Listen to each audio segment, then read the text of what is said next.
Ja, ich meine, man wird ja nicht junge und die Libido und so, wa?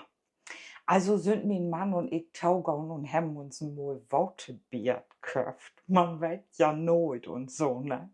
Naja, mein Mann hätte dann Geld meint und hätte so ein Schild overhangen. Und da stund ob, hier verwachen die der Wurm von Erotik. Also nachdem wir das Bier nur 4 Wochen haben, heb ich das Schild aufgenommen. Ich hab ein anderes Schild hinhangen. Dort mehr, ich glaub, das passt.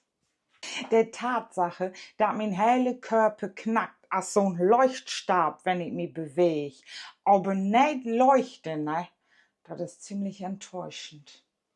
Da raub ich jetzt wecke uns Elektriker an und vertell ihm, er moch bitte im Raum kommen uns Klingelis gehört. Was sagt ja sagen? Vermögens hätte er mir anraten, was Kinder in den Hus hätten, ein paar Mal klingelt.